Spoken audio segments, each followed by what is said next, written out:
तुमच्या इथे?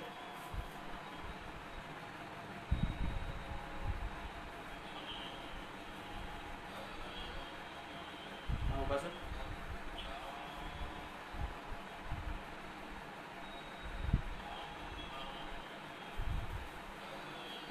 नाही केला आहे, स्टार्ट केला आहे. ठीक आहे, आला उपासक.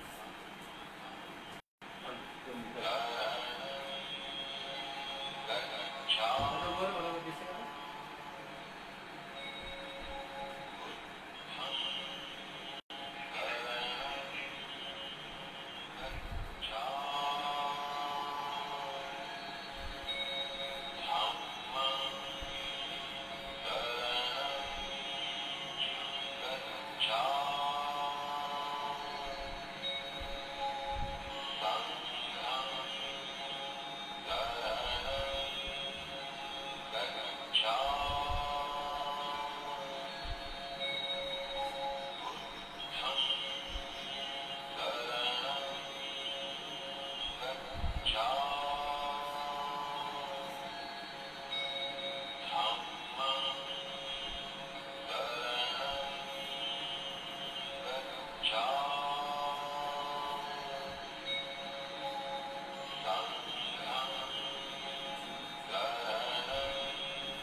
आवाज येतोय का?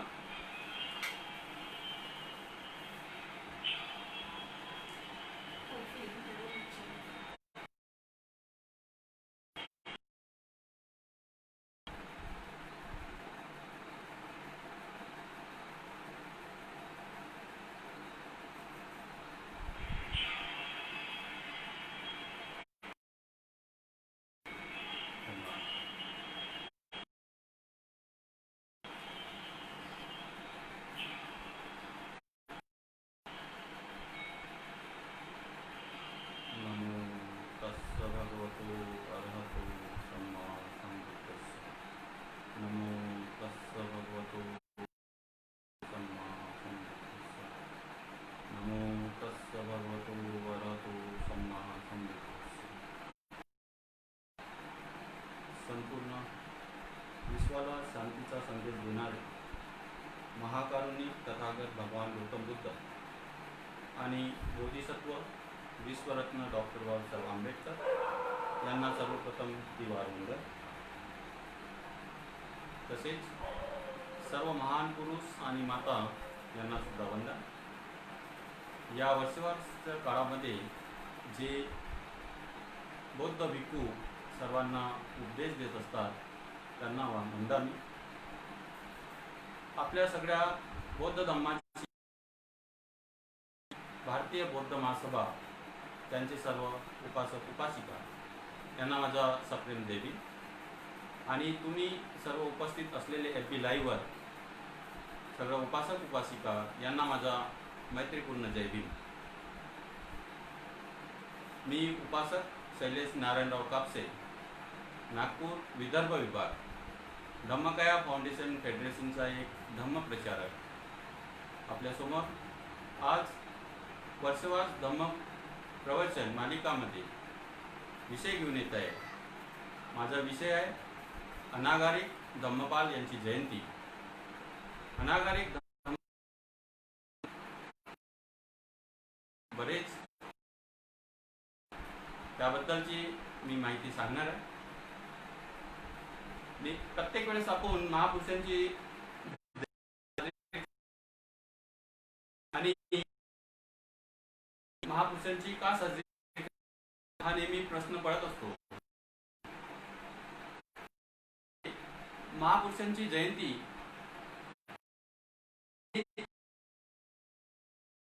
विचारांची जयंती असते. त्यांच्यापासून आपण त्यांचे विचार, त्यांनी केलेल्या कार्याची आपण स्वतः आपसामध्ये आत्मसात करून त्याप्रमाणे कार्य करायला पाहिजे. त्यालाच खरी जयंती साजरी करणे असे म्हणता येईल. आज अनागरिक धम्मपाल यांची जयंती आहे। या 156व्या जयंती निमित्त तुम्हाला सर्वांना शुभेच्छा।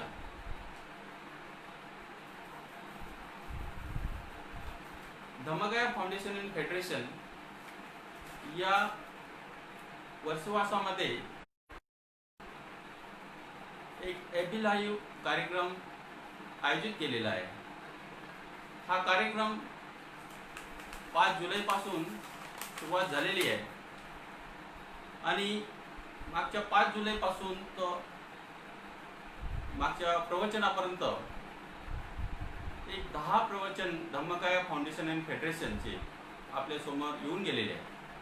आज माझा विषय 11वा विषय आहे। विषयाला सुरुवात करण्याबद्दल मी तुम्हाला सांगू इच्छितो की धम्मकाया फाउंडेशन अँड फेडरेशन एक विश्व बौद्ध मिशन म्हणून कार्य करत आहे आणि तुम्ही परिचय जर बघितला तर धम्मकाया फाउंडेशन अँड फेडरेशन नेहमी म्हणत असतो की आम्हाला एक या विश्वामध्ये धम्माचा प्रचार आणि प्रसार करण्यासाठी एक मिशनरी स्वरूपामध्ये कार्य करायचं आहे। आपल्याला नेहमी प्रश्न पडत असतो की मिशनरी कसा असावा, मिशनरी कशा पद्धतीने कार्य करतो।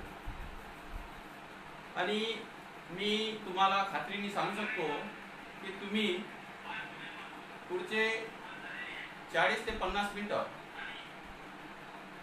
जे तुम्ही ऐकाल त्याच्यावरून तुमच्या लक्षात येईल की मिशनरी कसा असतो।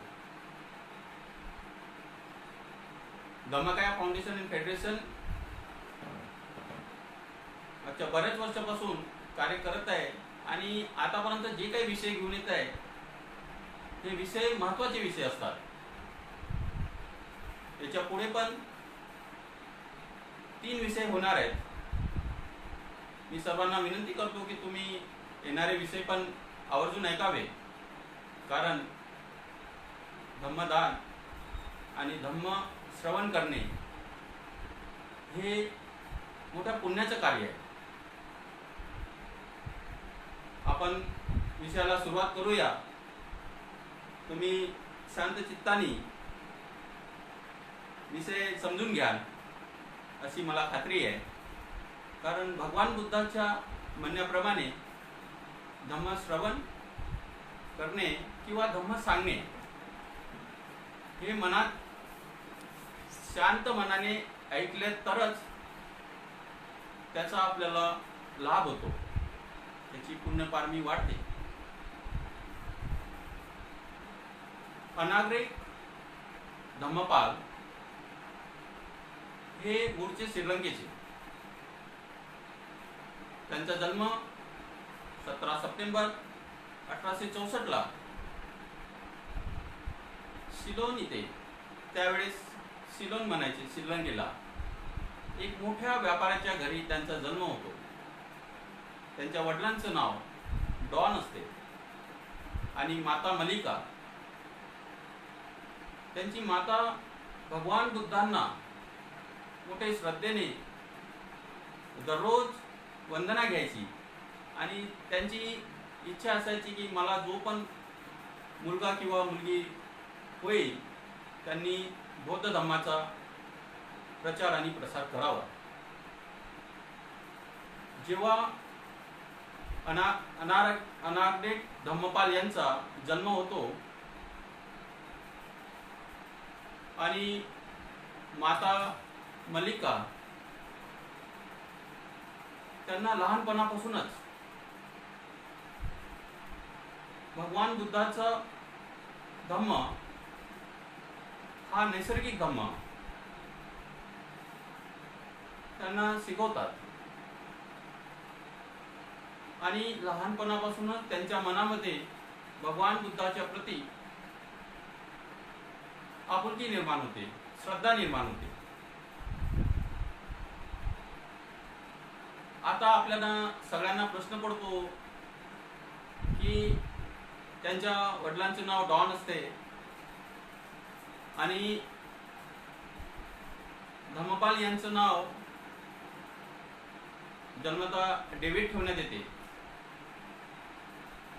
त्याचं कारण असं की जेव्हा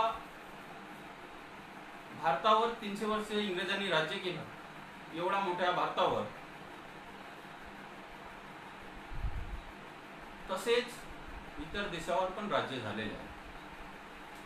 त्यावेळेस सिलोनवर पण पोर्तुगीज, डच आणि इंग्रजांचं राज्य होतं आणि त्यांच्या राज्यानुसार त्यांनी ख्रिश्चन धर्मीयांचं सक्तीने आचरण करण्यास सांगितलेलं आहे. नाव ठेवणे, ख्रिश्चन मिशनरी, त्यांच्या शाळा, ह्या सगळ्या सक्तीने होत्या, म्हणून त्यांचं नाव डेव्हिड ठेवण्यात आलेलं होतं.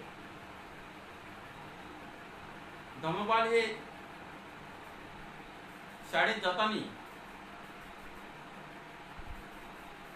जे काही दिवसभरात त्यांच्यासोबत घडायचं ते आपल्या आईला, म्हणजे माता मलिका, तिला सांगायचे.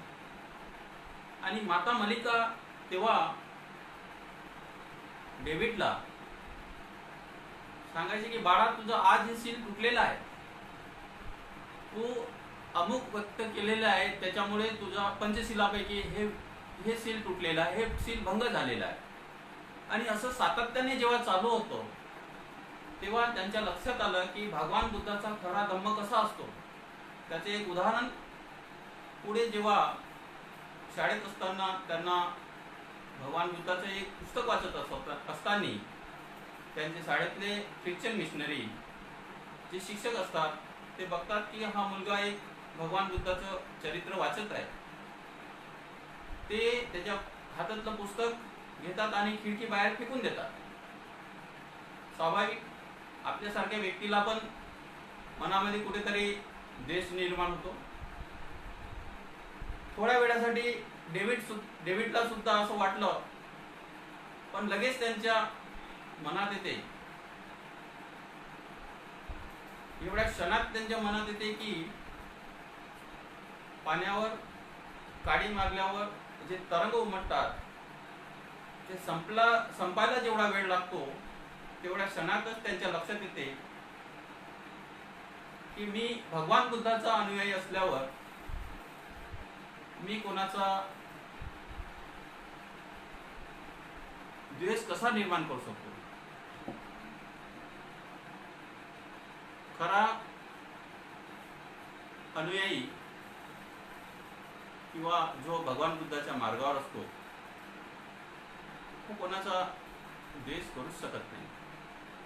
ही शिकवण माता मलिका डेव्हिडला देते लहानपणी. एवढं महान कार्य त्या मातेच्या हातून झालेलं असते. पुढे जेव्हा डेव्हिड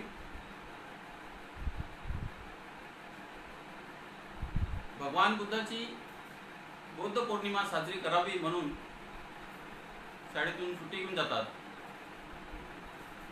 त्यांना सुट्टी मिळत नाही, तरी पण एक श्रद्धेपोटी की भगवान बुद्धाची जयंती आपण साजरी करायला पाहिजे, त्यासाठी दुसऱ्या दिवशी त्यांना शिक्षा दिली जाते शाळेमध्ये.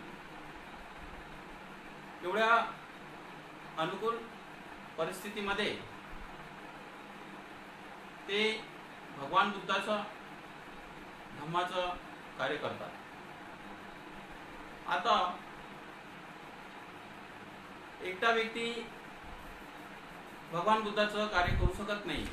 ज्याप्रमाणे आज आपण बघतो धम्मकाया फाउंडेशन अँड फेडरेशन जवळजवळ 100 ते 150 उपासिका यांच्यासोबत कार्य करत आहे. त्यावेळेस सुद्धा एक सिलोनमध्ये विश्वातली एक संस्था, त्याच्याबद्दल त्यांना माहिती होते. थिओसोफिस्ट नावाची एक संस्था असते. 14व्या वर्षी त्यांना या संस्थेबद्दलची माहिती मिळते आणि त्यांची इच्छा जागृत होते की मी ह्या संस्थेला जॉईन व्हायला पाहिजे.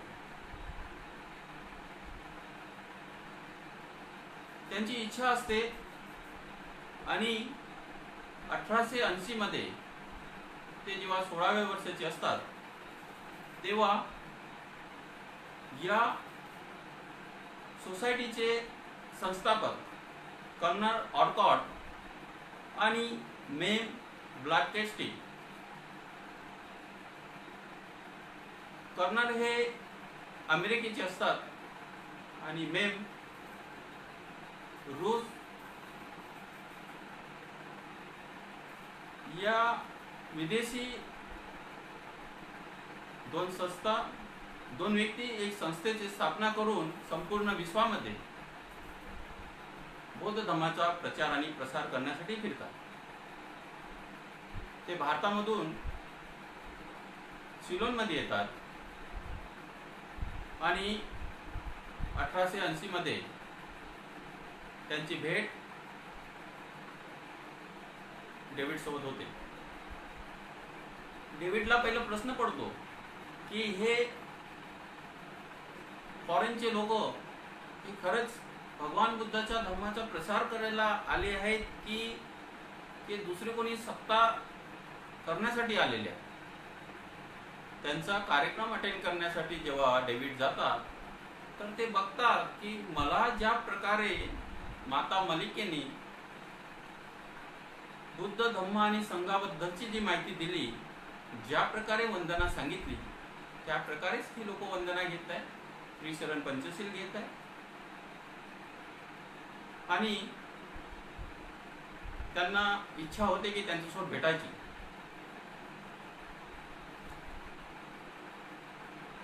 त्यांचे एक रिलेटिव्ह असतात, ते विनंती करतात की मला यांच्यासोबत भेट करून द्या. सगळा कार्यक्रम संपल्यानंतर ते थांबतात आणि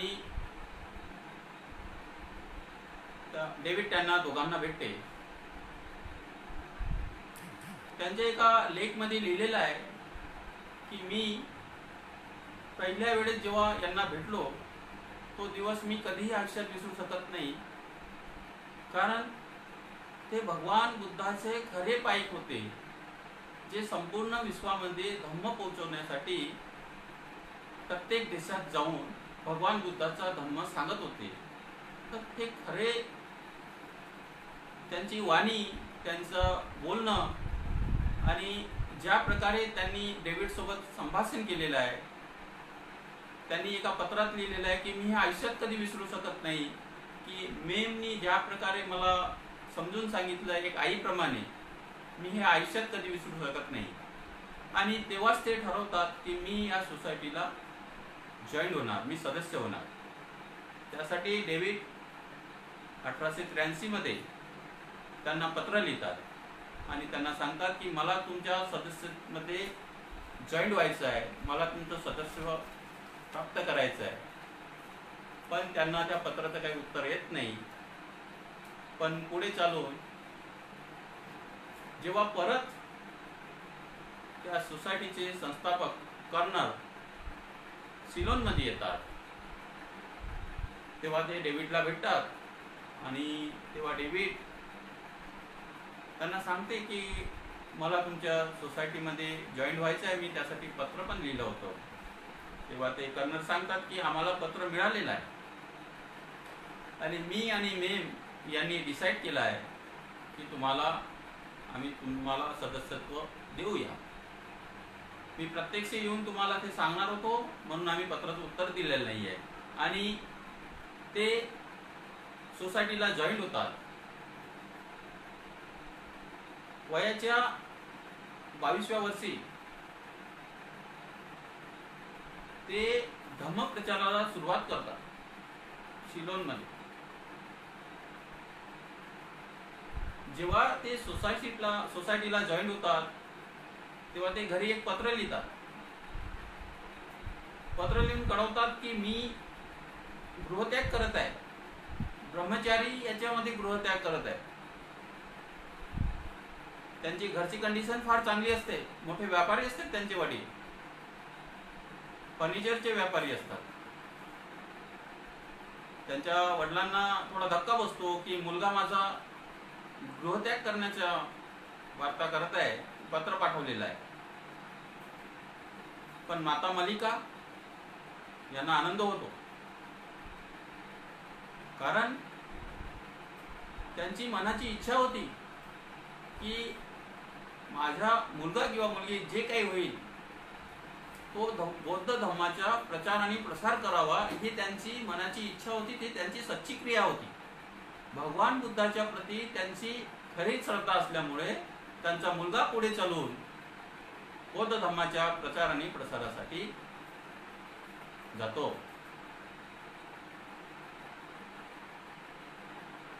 पुढे ते या सोसायटीमध्ये राहूनच एका शाळेमध्ये क्लर्कची नोकरी करतात.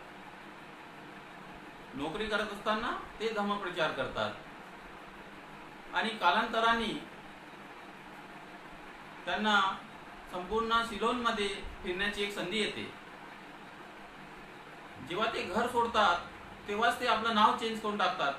अनागारिक धम्मपाल हे नाव तेव्हापासून ते त्यांना स्वतःला देतात.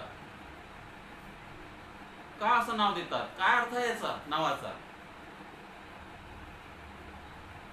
अनागारिक म्हणजे ज्यांनी गृहत्याग केलेला आहे, म्हणजे तो नागरिकत्वापासून दूर झालेला आहे.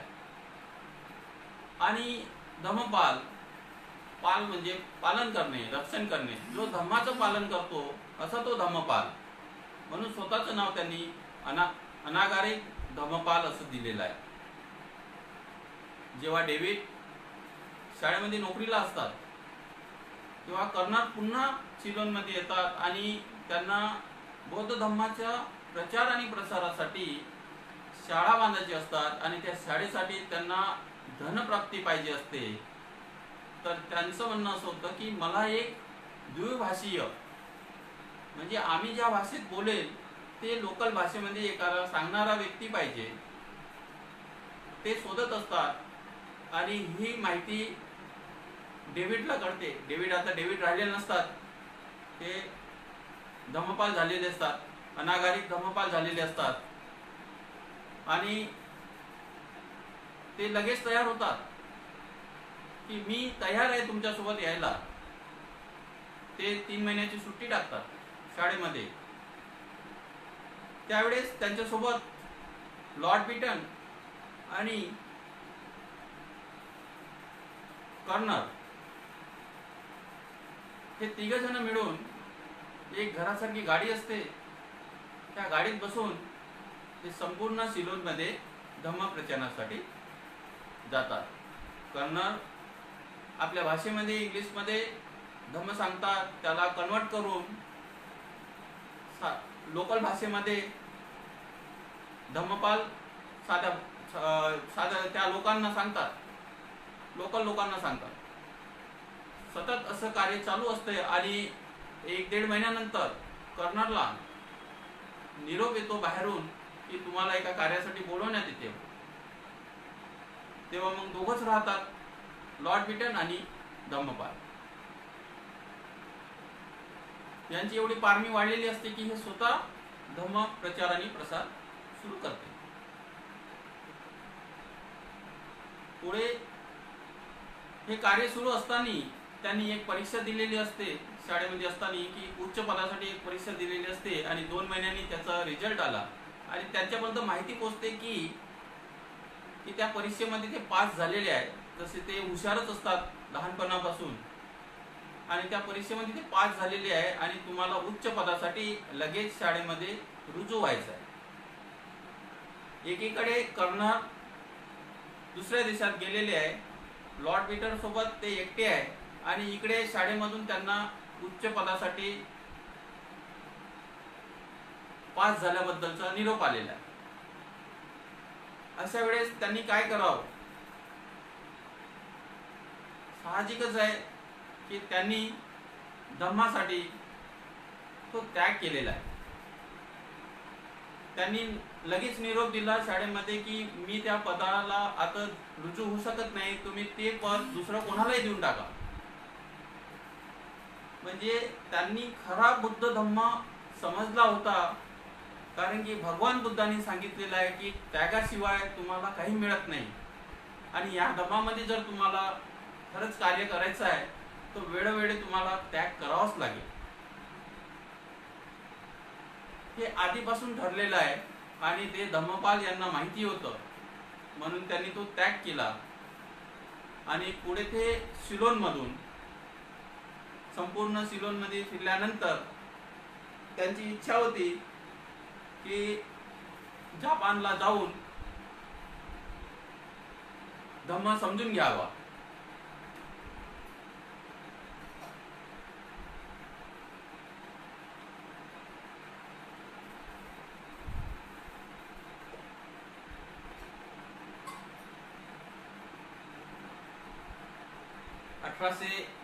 ला त्यांची इच्छा झाली की आपण जपानला जायला पाहिजे आणि तो धम्म, भगवान बुद्धाचा धम्म समजून घेतला पाहिजे. आणि बघा, जो धम्माच्या मार्गी असतो, तुमचा स्वतःचाही अनुभव असेल की तुम्ही जेव्हा धम्माच्या मार्गी असता आणि तुमची एखादी इच्छा झाली तर ती पूर्ण होते. 2 वर्षानंतर कर्नलला निरोप देण्यासाठी जपानवरून एक व्यक्ती येतो.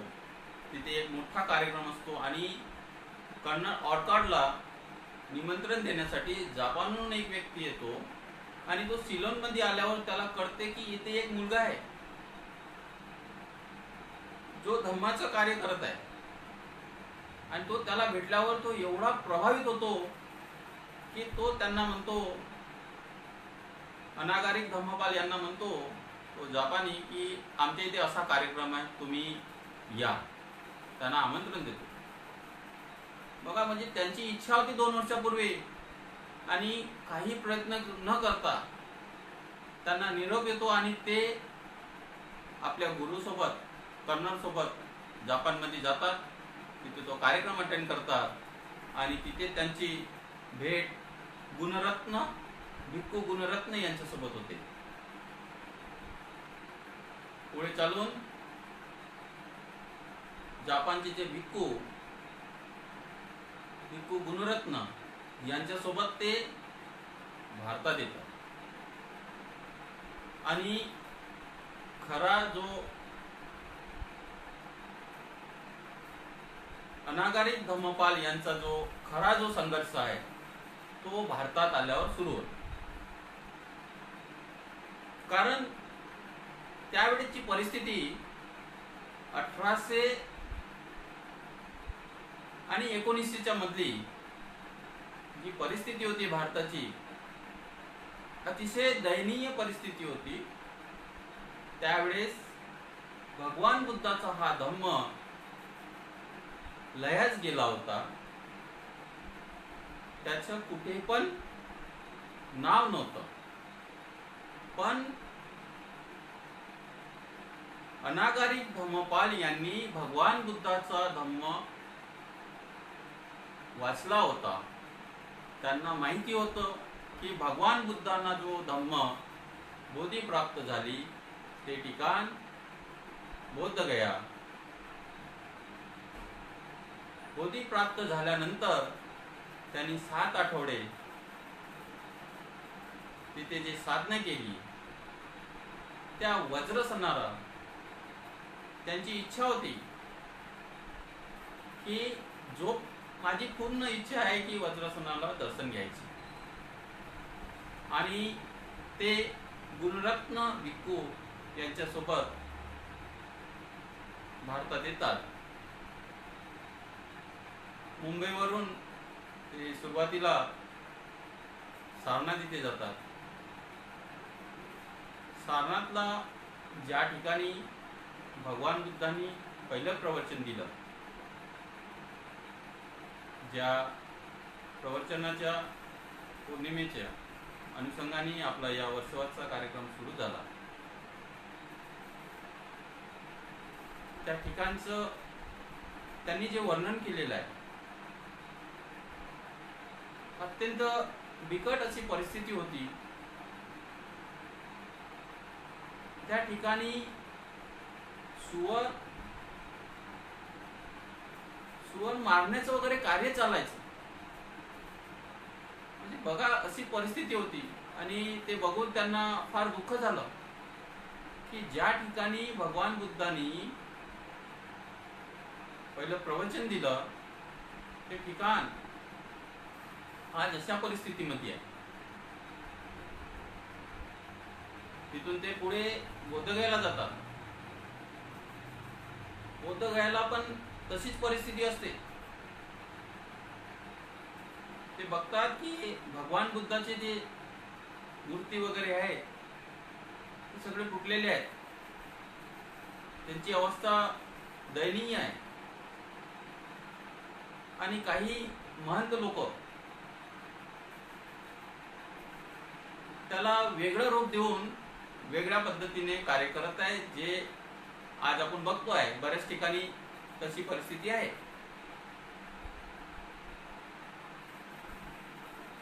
पण अनागारिक धम्मपाल यांचं एक स्टेटमेंट आहे की बोधगया सारखे दुसरं पवित्र स्थान नाही आहे या विश्वामध्ये. प्रत्येक बौद्धांनी एकदा तरी बोधगयाला जाऊन यावं पाहिजे. एवढं पवित्र स्थान आहे, ज्या ठिकाणी एका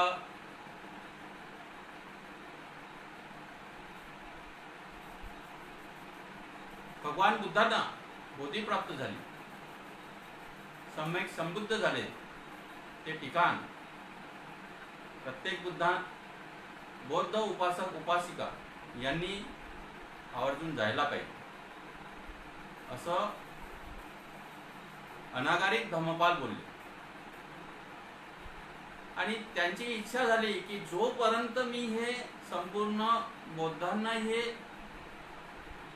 उघडं करून देणार नाही, कारण की तिथे जे महंत लोक होते ते कोणालाही येण्याची संधी देत नव्हते. त्यांनी मज्जाव करून ठेवलेला होता. आणि तेव्हा तिथे त्यांचा संघर्ष सुरू झाला. त्यांनी वज्रासनाला आपलं डोकं टेकवलं आणि तिथे ठरवलं की जोपर्यंत मी हे ठिकाण संपूर्ण विश्वाची बुद्धा न मानणारे लोकांना ओपन करून देणार नाही, तोपर्यंत मी काही शांत बसणार नाही. ती वेळ होती जेव्हा ते बोधगयाला गेले. ती वेळ होती 1891. आश्चर्याची गोष्ट आहे, अनागारिक धम्मपाल हे एक बोधिसत्व होते. बोधिसत्वाचे काय गुण असतात आपल्याला माहिती आहे. त्यांच्यामध्ये 10 पारमिता असतात. तो एक वेगळा विषय आहे.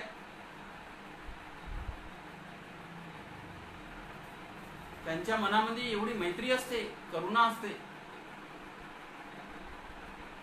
म्हणजे एक बोधिसत्वाला बुद्धत्व प्राप्त झालं भगवान बुद्धांना, आणि दुसरं एक बोधिसत्व अनागारिक धम्मपाल त्यांचं अस्तित्व निर्माण करण्यासाठी 1891 ला गेले.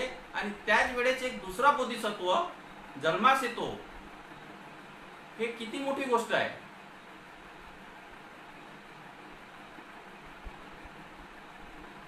डॉक्टर बाबासाहेब आंबेडकर यांचा त्यावेळेसच जन्म होतो 1891 ला.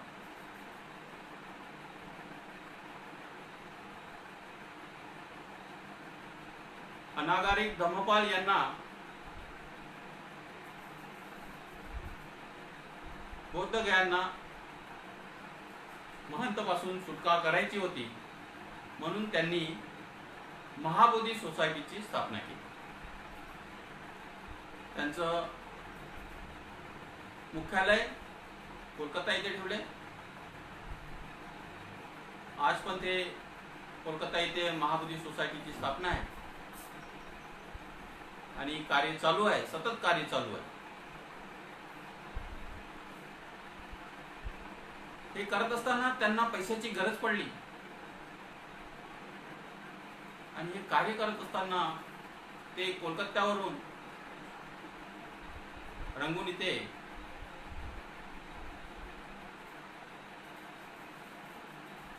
म्हणजे याचं ब्रह्मदेशात गेले. तिथून त्यांना काही पैसे मिळाले. त्यांचं समाधान तेवढ्याने झालं नाही. ते सिलोनला आले सिलोनला त्यांनी धनप्राप्ती केली आणि त्या कार्यास सुरू केले. त्यांनी याचिका दाखल केली की हे भगवान बुद्धाचं ठिकाण आहे आणि हे संपूर्ण बौद्ध उपासक उपासिका भिक्खू भिक्खुनी यांच्यासाठी ओपन करून द्यायला पाहिजे अशी त्यांनी याचिका दाखल केली. त्यांचा लढा सुरू होता. सातत्याने त्यांचं लिखाण पण सुरू होतं. त्यांनी संपूर्ण जीवन पटिपत्ती आणि पटिवेदन मध्ये कार्य केलेलं आहे, जे आपल्याला सातत्याने धम्मकाया फाउंडेशन सांगत असतं.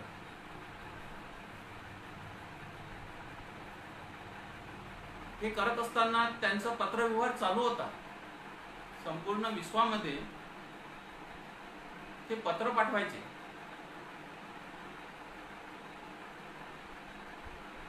एका दिवसाला 20 ते 30 पत्राचे उत्तर द्यायचे, एवढे ते लिखाण करायचे. त्यांनी बरेच साप्ताहिक चालू केले. लोकांमध्ये जनजागृती व्हावी म्हणून बंगालमध्ये त्यांनी साप्ताहिक चालू केले. असं करत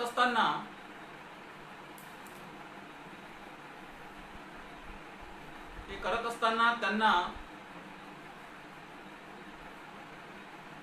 बऱ्याच वेळा अशी परिस्थिती आली की पोस्टाने पाठवायचे पत्र पाठवण्यासाठी जे तिकीट लावावे लागत होते, त्या तिकीटचे पैसे आणि जेवणाचे पैसे दोन पैकी एक करायचं होतं. पुन्हा तिथे त्यागाची भूमिका आली आणि त्यांनी बऱ्याच वेळा रात्रीचं जेवण न करता धम्म प्रचार आणि प्रसारासाठी पत्र पाठवणं योग्य समजलं.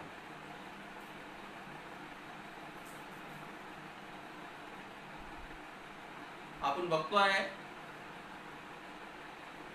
एक धनवान घरचा मुलगा, व्यापाऱ्याचा घरचा मुलगा एक टाइम न जेवता धम्म प्रचार आणि प्रसार करतो आहे.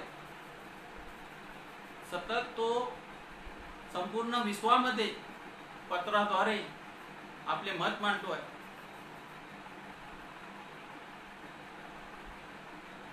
त्यांनी एका स्टेटमेंट मध्ये म्हटलेलं आहे की ज्या प्रकारे भगवान बुद्धांनी आपल्या संघाला सांगितलं की तुम्ही जा चरिक भिक्खुवे चारिका बहुजन हिताय बहुजन सुखाय लोकानुकंपाय, म्हणजे हा धम्म तुम्ही जोपर्यंत लोकांपर्यंत पोहोचवणार नाही, त्यांचं कल्याण करणार नाही, ते वाक्य त्यांच्या लक्षात होतं आणि म्हणूनच ते संपूर्ण विश्वामध्ये पत्रव्यवहाराद्वारे भगवान बुद्धाचा धम्म पसरवण्याचा कार्य करत होते. आणि हे करत असताना त्यांना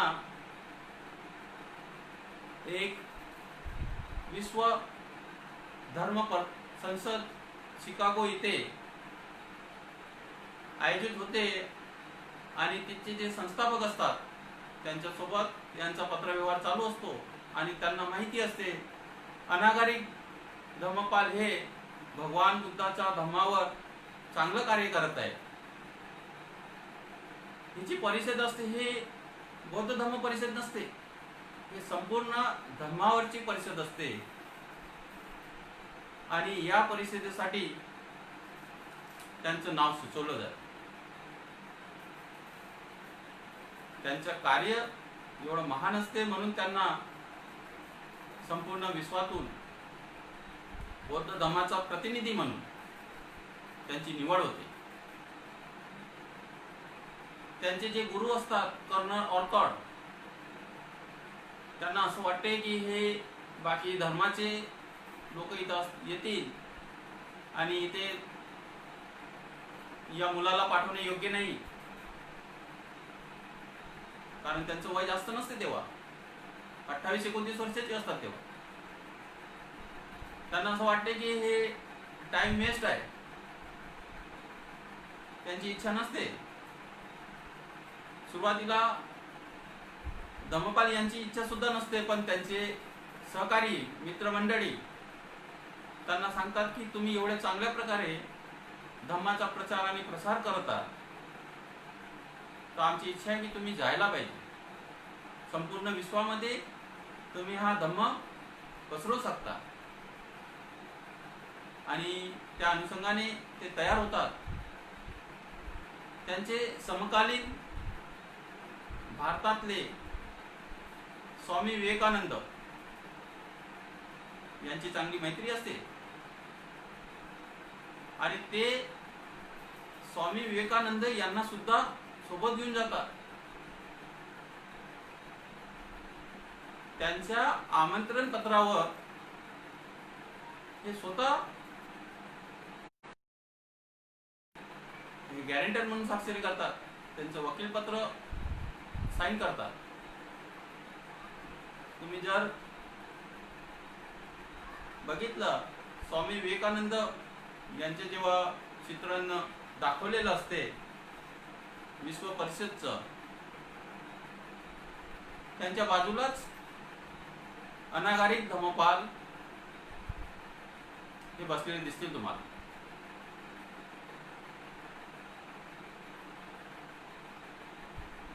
शिकागो इथे धम्म परिषदला जाताना सिलोन मधून त्यांना त्यांचा प्रवास सुरू होताना त्यांना त्यांचे मित्र, त्यांचे घरचे सगळे त्यांना स्टीमरपर्यंत सोडायला येतात, जहाजपर्यंत सोडायला येतात. त्यांचे वडील त्यांना नवीन कपडे घेऊन देतात.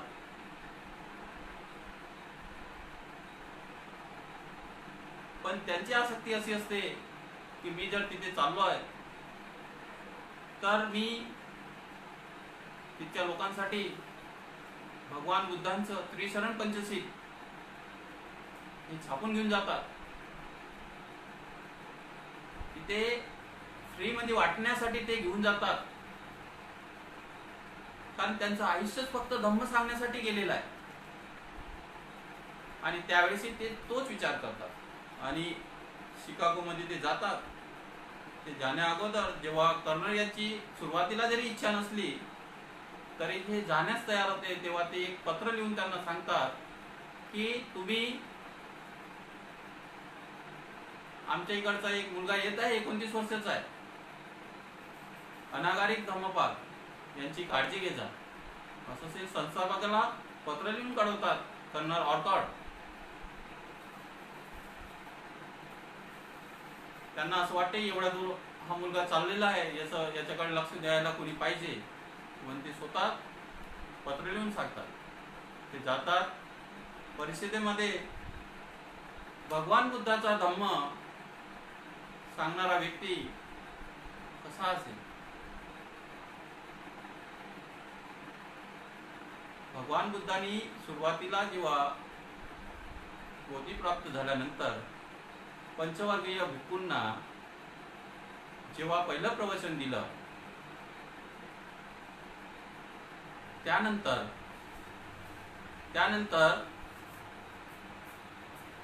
पंचवर्गीय भिक्खूमध्ये अश्वजित असतो. काय सारीपुत्त डायरेक्ट भेटले भगवान बुद्धांना? नाही. ह्या भगवान बुद्धाच्या धर्मावर चाललेला पंचवर्गीय भिक्खू पैकी अश्वजितला बघून सारीपुत्ताला असं वाटते की जर हा व्यक्ती एवढा सौम्य आणि एवढ्या चांगल्या पद्धतीने जर वागणूक करतो आहे तर याचा गुरु कोण असेल आणि कसा असेल? म्हणून मित्रांनो, लक्षात ठेवा की आपण जेव्हाही कोणाचं प्रतिनिधित्व करतो तर आपल्या वागण्यातून किंवा आपल्या बोलण्यातून ज्याचं आपण प्रतिनिधित्व करतो त्याचं चित्रण तयार होते. त्यावेळेस सारीपुत्ताला असं वाटते की मी अश्वजितला विचारायला पाहिजे की त्यांचा गुरु कोण आहे आणि ते विचारून भगवान बुद्धाजवळ जातात. सारीपुत्त मुळातच हुशार असतात. अशा प्रकारे सांगण्याचं तात्पर्य हे आहे की अनागरिक धम्मपाल हे सुद्धा त्या प्रकारे शिकागो इथे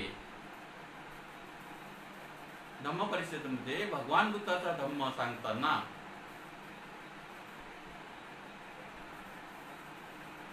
त्यांनी तशा प्रकारे सादर केलं असेल. म्हणूनच येणाऱ्या पुढच्या काळामध्ये जेव्हा ते अमेरिकेत जातात, अमेरिकेचे एक प्रोफेसर असते, 4 वेळा जाऊन आले अमेरिकेला अनागरिक धम्मपाल, आणि ते प्रोफेसर त्यांना तिथे शिकागोमध्ये ऐकलेलं असते. ते मनोविज्ञान विज्ञानाचे प्रोफेसर असतात. आणि जेव्हा अनागरिक धम्मपाल त्यांना भेटायला जातात, त्यांचा वर्ग सुरू असतो आणि ते गुरु त्यांना म्हणतात की तुम्ही इथे माझ्या सीटवर बसा. त्यांना बाकी विद्यार्थ्यांना आश्चर्य वाटते की आम्हाला जे शिकवणारे सर आहेत ते यांना म्हणतात की तुम्ही माझ्या चेअरवर बसा. कारण त्यांनी ज्या प्रकारे धम्म सांगितला, त्यांचं म्हणणं होतं त्या गुरुचं की तुम्ही आमच्यापेक्षाही महान आहात, तुम्ही मनोविज्ञानमध्ये आमच्यापेक्षाही हुशार आहात.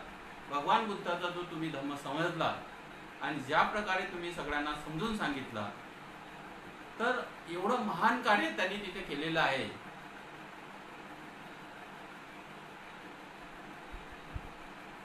पुढे चलून 1904ला परत ते सिलोनमध्ये धम्मप्रचार आणि प्रसार करण्यासाठी सुरुवात करतात. त्यावेळेस ते बैलगाडीनी धम्मप्रचार करतात.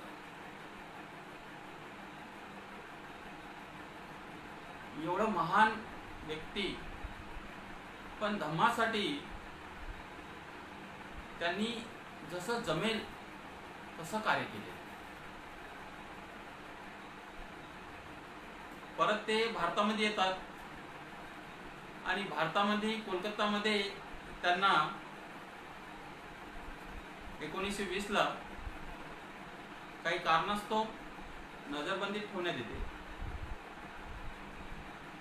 त्यावेळेस सुद्धा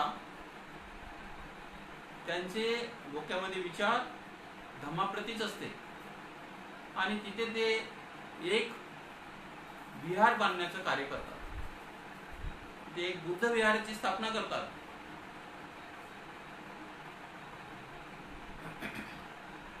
पुढे सातत्य असे कार्यक्रम त्यांचे चालू असतात, त्यांचे लिखाण चालू असतात आणि ते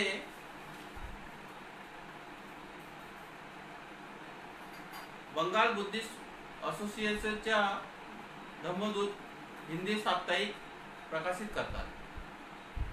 पुढे बौद्ध धम्म ग्रंथावर ते बुद्धिस्ट स्टेट सोसायटीची स्थापना करतात. पुढे बोधगयाला ते त्यांची इच्छा असते की बुद्ध पौर्णिमेला मी काही भिक्खूंना इथे घेऊन यावं, त्या प्रकारे वंदना करावं. आणि ते 4 ते 5 भिक्खूंना तयार करून ब्रह्मदेशावरून ते घेऊन येतात आणि तिथे बुद्ध वंदना धम्माचं कार्य सुरू करतात. आज जर आपण सारनाथ, कुशीनगर, बोधगया ही जी परिस्थिती आज आपण बघतो आहे एवढ्या चांगल्या कंडिशन मध्ये, तर त्याला एकच व्यक्ती श्रेय आहे, जे आहे अनागरिक धम्मपाल. त्यांच्यामुळेच आज आपल्याला भगवान बुद्धाचं स्थान हे आपल्याला दर्शनात प्राप्त झाले.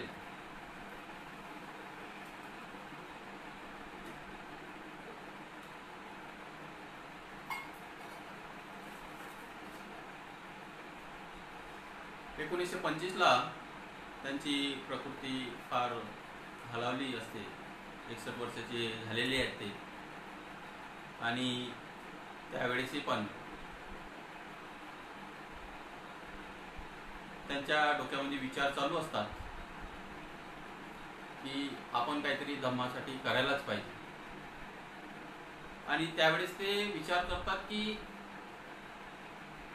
आपण लंडनला एक सोसायटीची स्थापना करूया, तिथे पण धम्म स्थापन करूया. इंग्रजांनी 300 वर्ष भारतात राज्य केलं. इंग्रजांनी सिलोनवर पण राज्य केलं. तरी सुद्धा लंडनला सोसायटी स्थापन करून तिथे धम्म पोचायला पाहिजे एवढी करुणा त्यांच्यामध्ये होती. नाहीतर आज जर आपल्याला कोणी वाईट बोललं तरी त्याच्याबद्दल आपण कसा विचार करतो. आणि एवढं राज्य केलं तरी त्या लोकांना धम्म मिळाला पाहिजे एवढी त्यांच्यामध्ये करुणा होती. त्या धम्माच्या मार्गावर ते होते. पुढे चालून ते सारनाथ मध्ये मुलगंध कोठी इथे एक विहार बांधतात. त्या विहारामध्ये पवित्र अस्थी ठेवतात. आज तुम्ही जाऊन बघितलं, काय सुंदर असं विहार आहे ते. तिची परिस्थिती वेगळी होती आधी, पण तिथे सुद्धा ते विहार बांधून कार्य करतात. 1926ला सिलोन मध्ये असताना त्यांची प्रकृती जास्तच हलवलेली असते आणि त्यांना असं वाटते की आता झालं, माझं आता आयुष्य संपलेलं आहे. त्यांचे डॉक्टर पण म्हणतात की असं वाटतंय की तुम्ही आता काही जास्त दिवस जगणार नाही. पण त्यांची इच्छाशक्ती असते की मला भारतामध्ये जाऊन ज्या ठिकाणी भगवान बुद्धांनी पहिलं प्रवचन दिला तिथे मला प्रवज्ञा घ्यायची. आणि या इच्छाशक्तीने ते 3 वर्ष दुखण्यामध्ये राहतात आणि 1931ला परत सारनाथला प्रवज्ञा घेण्यासाठी, चालाची परिस्थिती नसते तर स्टीमर पर्यंत म्हणजे जहाज पर्यंत ते खुर्चीने येतात. पण पुन्हा सारनाथला येऊन ती प्रवज्ञा ग्रहण करतात.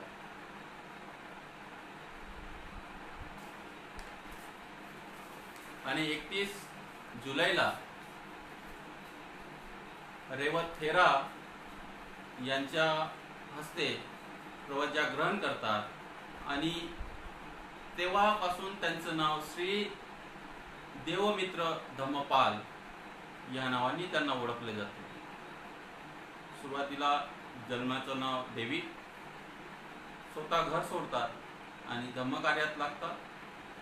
स्वतःचं नाव ठेवतात अनागारी धर्मपाल आणि प्रवज्ञा घेतल्यानंतर श्री देवमित्र धम्मपाल या नावाने त्यांना ओळखले जाते. जेव्हा सारनाथला एक सभा आयोजित होते, जवळजवळ 1000 प्रतिनिधी असतात आणि त्या प्रतिनिधींपैकी 50% पेक्षा जास्त हे बाहेर देशातले असतात, विदेशात ते असतात. कारण त्यांनी एवढा प्रचार आणि प्रसार केलेला असतो त्यांच्या लिखाणाच्या मार्फत, तर संपूर्ण विश्वामध्ये त्यांना फार मान देतात. आणि त्या कार्यक्रमामध्ये ते बोलताना म्हणतात की मी जेव्हा सुरुवातीला आलो होतो 1891ला, आज 1931ला ते प्रवज्ञा घेऊन तिथे कार्यक्रम अटेंड होतो आणि त्यावेळेच ते पहिल्या भेटीचं वर्णन ते करतात. पहिल्या भेटीला ते सुरुवातीला जेव्हा येतात जपानच्या भिक्खूसोबत, तेव्हा तिची अवस्था ते तेव्हा सांगतात. आणि आज ज्या पद्धतीने जे विहार बांधून जे प्रसन्नता निर्माण झालेली आहे, खरंच त्यांना एक आपण काहीतरी विजय प्राप्त केलेला आहे, धम्माचा विजय झालेला आहे, याचं त्यांना समाधान होते.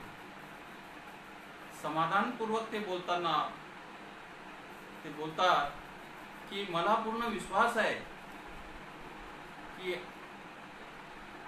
हा जो धम्म आहे हा तुम्ही सर्वजण येणाऱ्या काळामध्ये भगवान बुद्धाचा धम्मच हा विश्वाचा धम्म होणार, असे ते आपली इच्छा व्यक्त करतात आणि तुम्ही त्यासाठी प्रयत्न करा, असं ते बोलतात. पुढे 1933 ला 69 वर्षाची असताना ते उपसंपदा ग्रहण करतात. उपसंपदा ग्रहण करताना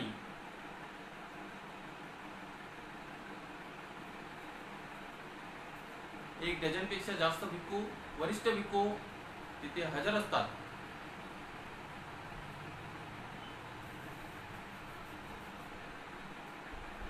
आणि अशा प्रकारे ते उपसंपदा ग्रहण करून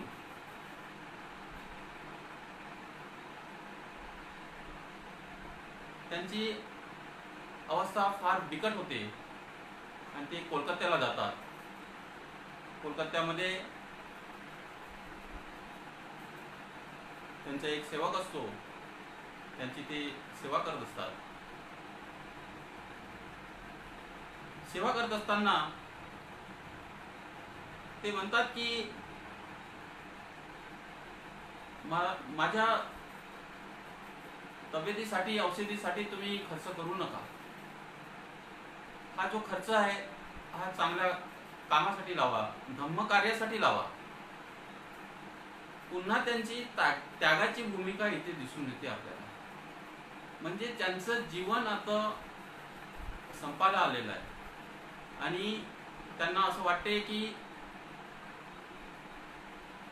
आपल्या औषधीवर खर्च नाही व्हायला पाहिजे, तो खर्च धम्म प्रचार आणि प्रसारासाठी व्हायला पाहिजे. अशा प्रकारे ते आपलं मत व्यक्त करतात. आणि शेवटी ते बोलतात की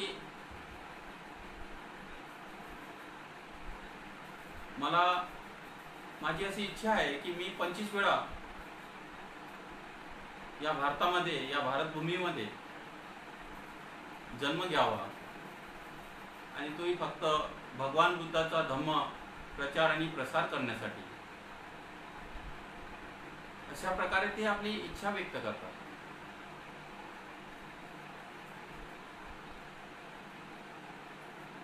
संपूर्ण जीवन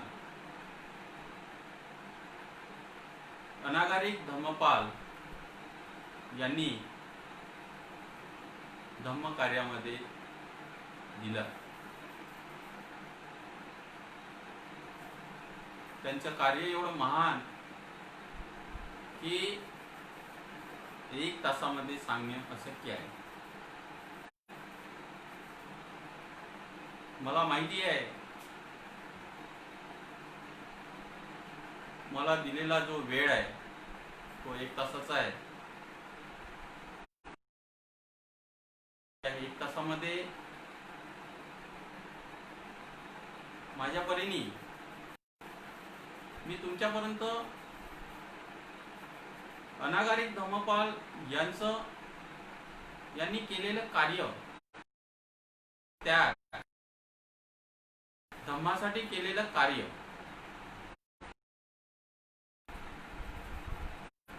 की छोटीशी ओळख करून दिलेली आहे.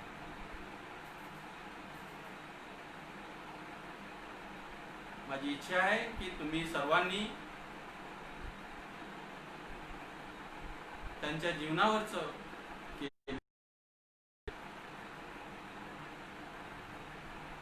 सविस्तर घ्यावे आणि फक्त ऐकावे नाही तर वाचावे नाही, तर त्यांनी केलेल्या कार्यापासून आपण आत्मसात करायला पाहिजे.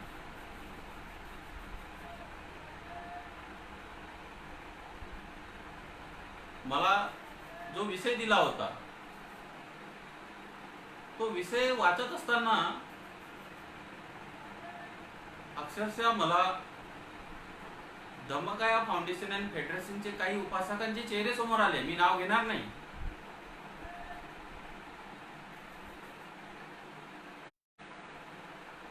ज्या पद्धतीने फेडरेशनचे कार्य चालू आहे त्याच पद्धतीने अनागारिक धम्मपाल यांनी त्यागाची भूमिका करून धम्म प्रचार आणि प्रसारासाठी संपूर्ण जीवन व्यतीत केले.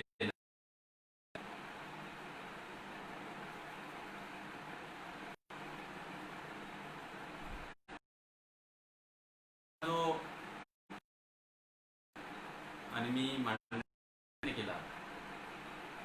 मी खरंच धम्मकाया फाउंडेशन अँड फेडरेशनचा आभारी आहे की त्यांनी मला बोलण्याची संधी दिली आणि तुम्ही सर्वांनी शांतपणे ऐकून घेतले त्याबद्दल तुमचा सर्वांचा मी ऋणी आहे. कारण सर्वात मोठं दान आहे धम्मदान, आणि ती दान करण्याची संधी तुमच्यामुळे मला प्राप्त झालेली आहे.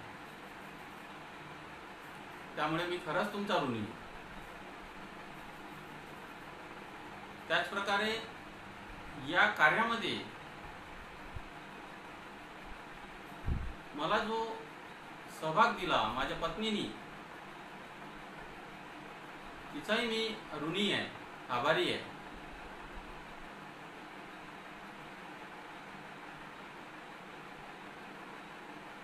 मी ते थांबतो. मला असं वाटते आहे की आपण सर्वांनी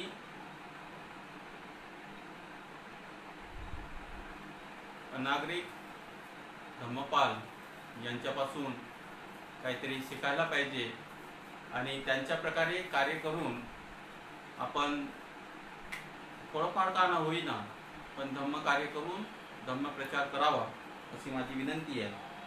आणि मी मंगलकामना करतो की सर्वांचं मंगल हो, सर्व प्राणी मात्र सुखी हो.